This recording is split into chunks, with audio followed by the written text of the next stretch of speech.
ഡോക്ടറെ, നിങ്ങൾ എഴുതിയ മരുന്ന് അന്വേഷിച്ച് ഞാൻ ഈ ജില്ല മൊത്തം കറങ്ങി, ഒരു സ്ഥലത്തേയും മരുന്നില്ല. ഇനി ഞാൻ എന്ത് ചെയ്യും? ആട്ടെ, എന്റെ വീടിന്റെ മുന്നിലുള്ള മെഡിക്കൽ സ്റ്റോറിൽ പോയി ഈ മരുന്ന് ചോദിച്ചായിരുന്നോ? ഇല്ലല്ലോ.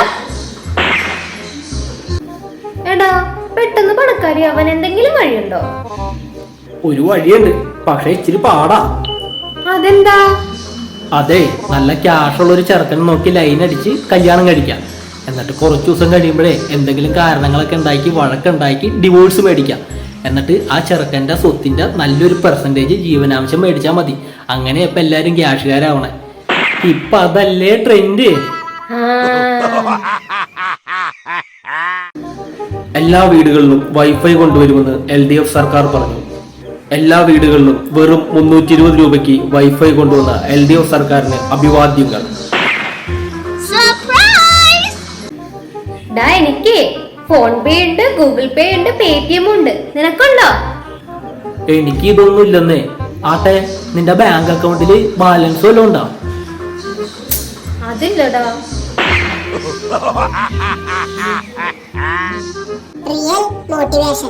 ഭൂരിഭാഗം ആളുകളും സ്ഥിരമായി ജോലിക്ക് പോകുന്നത് നമ്മൾ വിചാരിക്കും ഭാര്യയും മക്കളും കാരണമാണെന്ന്. എന്നാൽ ഭൂരിഭാഗം ആളുകളും സ്ഥിരമായി ജോലിക്ക് പോകാൻ കാരണം ലോണും ക്രെഡിറ്റ് കാർഡുകളുമാണ്. എന്താ, ശരിയല്ലേ? അങ്ങ് ദൂരെ ഒരു കാട്ടിൽ ഭർത്താവിന്റെ മരണ സർട്ടിഫിക്കറ്റ് വാങ്ങാൻ അക്ഷയ കേന്ദ്രത്തിൽ പോയ അനക്കൊണ്ട യുവതി. ആട്ടെ, നിങ്ങളുടെ ഭർത്താവ് എങ്ങനെയാ മരിച്ചത്? മീറ്റിംഗ് കഴിഞ്ഞപ്പോ ഭയങ്കര വിശപ്പ്. ഞാൻ അങ്ങേരെ പിടിച്ചങ്ങ് വിഴുങ്ങി. വിഴുങ്ങിയെന്നോ? സ്വന്തം ഭർത്താവിനെ? പിന്നെ വല്ലവരും ഭർത്താവിനെ പിടിച്ചെനിക്ക് വിഴുങ്ങാൻ പറ്റുമോ? പ്രണയം തുടങ്ങി ഒരു മാസം കഴിഞ്ഞപ്പോഴേക്കും ഓൺലൈൻ കാമുകി. ഹലോ ചേട്ടായി, അമ്മയ്ക്ക് സുഖമില്ല, ഹോസ്പിറ്റലിൽ കൊണ്ടുപോകാൻ ഒരു 10,000 രൂപ ഗൂഗിൾ പേ ചെയ്യാവോ പ്ലീസ്? നമ്മളിൽ പലരും കോളേജിൽ പഠിക്കുമ്പോൾ നമ്മുടെ സപ്ലിയുടെ കണക്ക് എങ്ങനെയാണെന്ന് വെച്ചാൽ, നമ്മുടെ ചങ്കിനറിയാവുന്ന സപ്ലികളുടെ എണ്ണം 20, അമ്മയ്ക്കറിയാവുന്ന സപ്ലികളുടെ എണ്ണം 4, അച്ഛനറിയാവുന്ന സപ്ലികളുടെ എണ്ണം 1. എന്താ, ശരിയല്ലേ? 8 മണിക്കൂർ ഉറക്കമാണ് പ്രധാനം. ലോകസുന്ദരി മാനുഷി ചില്ലറുടെ സൗന്ദര്യ രഹസ്യം. ഇവിടെ നമ്മളൊക്കെ 12 മണിക്കൂർ ഉറങ്ങണേ, എന്നിട്ട് വല്ല കാര്യമുണ്ടോ? കോളേജ് ട്രിപ്പ് പോവാൻ സ്ഥലം സജസ്റ്റ് ചെയ്യാൻ പറഞ്ഞപ്പോൾ റീൽസ് അഡിക്റ്റായ ചങ്ക്. ടീച്ചറെ, നമുക്ക് മസനഗുഡി വഴി ഊട്ടിക്ക് പോയാലാ? ഡോക്ടർ ഇഞ്ചക്ഷൻ എടുക്കാൻ പറഞ്ഞാൽ ചെറുപ്പത്തിൽ അമ്മ നേഴ്സമ്മയോട് പറ ഈ മരുന്ന് എന്റെ കയ്യിൽ ഒഴിച്ചു തന്നാ മതിയെന്ന്. വാ, ഒറ്റ വലിക്ക് കുടിച്ചോളാം അമ്മേ. ഡോക്ടർ ഇഞ്ചക്ഷൻ എടുക്കാൻ പറഞ്ഞാൽ മുതിർന്നതിന് ശേഷം. ദൈവമേ, ഇഞ്ചക്ഷൻ എടുക്കാൻ വന്നത് നല്ല ഗ്ലാമറുള്ള നേഴ്സായിരിക്കണേ.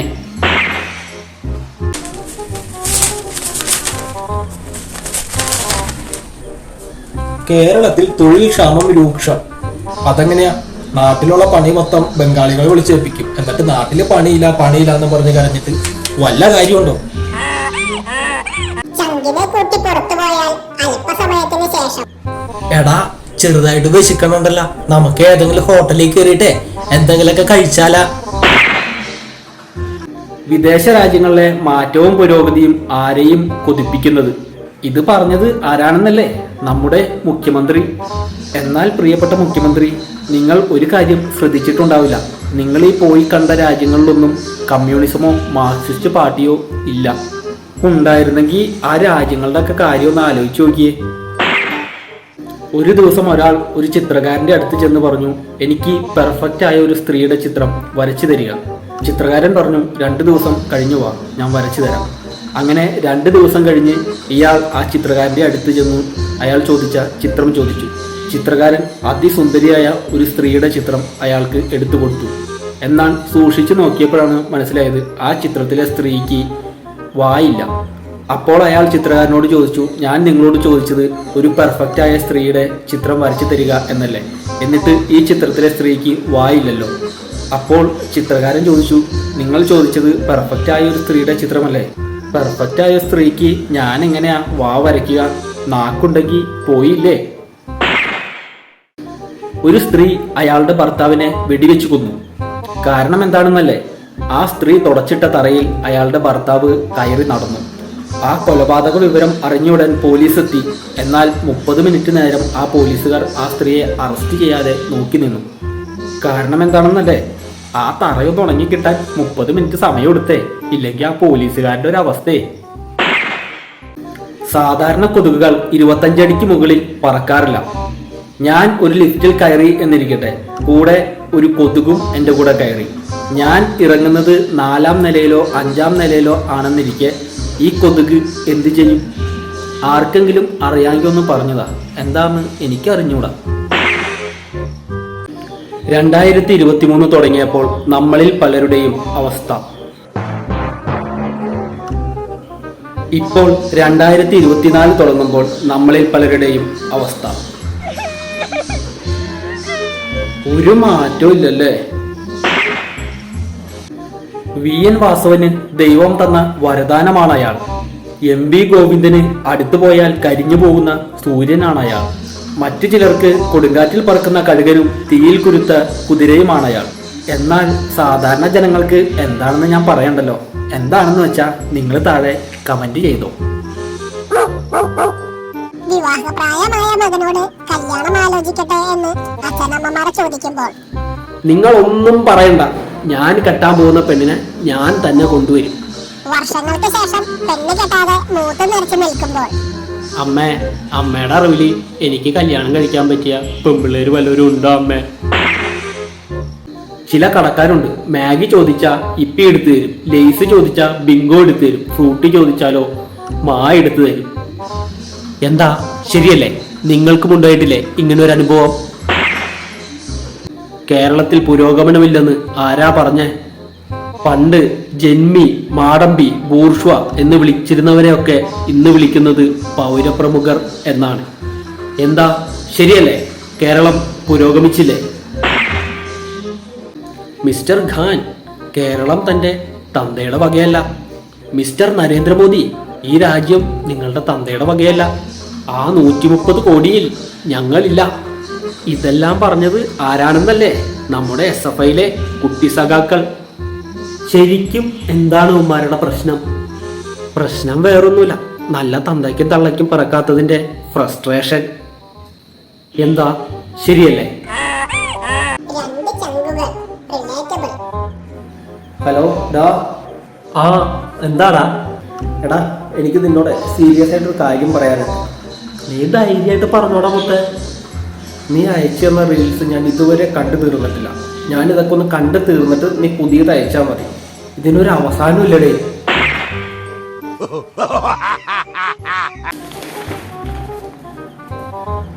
നവ കേരള സദസ്സിൽ മർദ്ദനമേറ്റ CPM പ്രവർത്തകൻ പാർട്ടി വിട്ടു. അടികൊണ്ട് ബോധം പോയവന്മാർ ഒരുപാട് കണ്ടിട്ടുണ്ട്. അടികൊണ്ട് ബോധം വന്നവൻ ആദ്യമായിട്ടാ കാണുന്നത്. എന്താ അല്ലേ?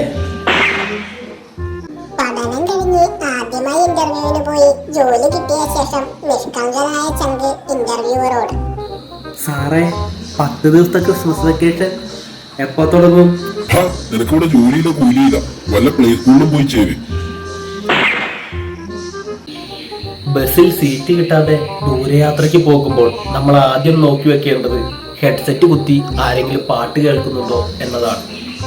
അവർ ഹെഡ്സെറ്റ് ഊരി ബാഗിൽ വെക്കുന്ന നിമിഷം നമ്മൾ തിരിച്ചറിയണം എന്ത് അടുത്ത സ്റ്റോപ്പിൽ അവരിറങ്ങുമെന്ന്. ആ നിമിഷം തയ്യാറായിക്കൊള്ളണം ആ സീറ്റിൽ ചാടിയിരിക്കാൻ. ഭാര്യയുടെ സ്വർണം മുഴുവൻ പണയം വെക്കാൻ ഊരി വാങ്ങിയ ശേഷം ഭർത്താവ്,